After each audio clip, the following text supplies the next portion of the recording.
إنك أنت العليم الحكيم سبحانك لا فهم لنا إلا ما فهمتنا إنك أنت الجواد الكريم قل رب زدني علما.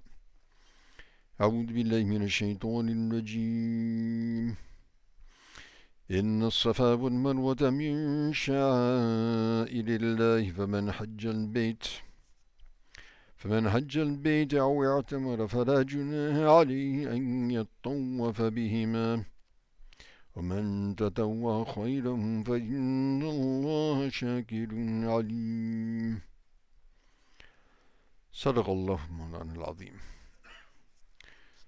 So after the very detailed discourse on the Qibla Musharrafa,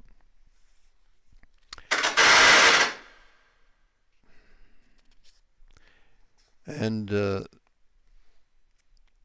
fact that Sayyidina Ibrahim alayhi salam, can we like turn that off or something? It's behind the speaker system. Oh, maybe some wire. Anyway, so after the discourse of the Qibla, so now there is the continuation of the talk of other aspects of the Hajj, and also keeping in mind that just as Sayyidina Ibrahim alayhi salam had been ordered to establish the Kaaba al-Musharrafa as the Qibla from his time, so similarly from that time he was also commanded to order the people to attend the Hajj. And so the rites of Hajj and Umrah as well. This is not something that was started, during the advent of Rasulullah alayhi salatu wasalam. Moreover, it is part of the legacy of Sayyidina Ibrahim alayhi salam. So it was ordered by Allah subhanahu wa ta'ala. It was established and very similar to the Hajj that we perform now. And during the time of Sayyidina Ismail alayhi salam, that was continuing, and it continued until ultimately the Arabs started to bring idolatry into their belief system. They started to bring idols into Makkah al-Mukarramah, and even in fact around the Kaaba al-Musharrafa, waliyadu billahi ta'ala. So some of the rites of Hajj began to be distorted. Among them was the tawaf between Safa and Marwa.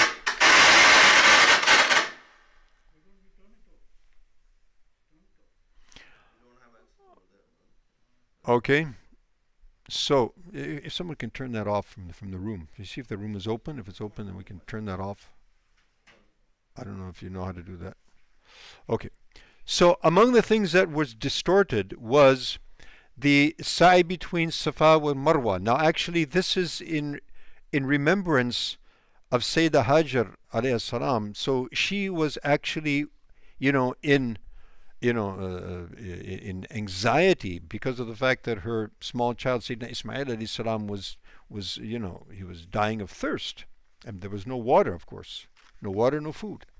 So she was going back and forth from Safa and Marwa, hoping to see something or someone, or she had nothing else to do. So in that desperation, so Sayyidina, to Allah subhanahu wa ta'ala sent Sayyidina Jibreel alayhi salam, and it's mentioned how that various riwayats, wallahu alam, that perhaps just with his wing that he made a sort of a gesture on the earth, and the well of Zamzam gushed forth.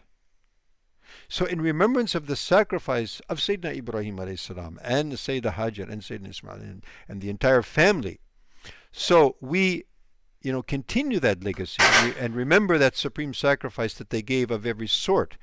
However, what happened is that the Arabs, they started distorting the whole thing, and so they actually placed two idols on both Safa and Marwa.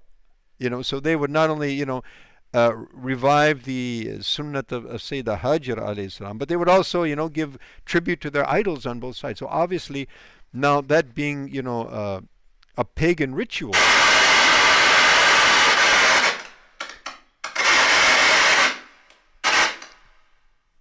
in that sense, so what happened is that the Muslims,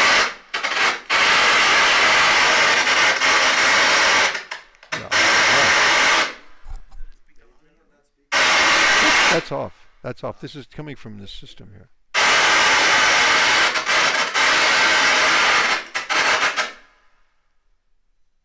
There's nothing over there. Nothing. Try your microphone, Sheikh. off? No, no, no. That's off. That's off. That's not on. It's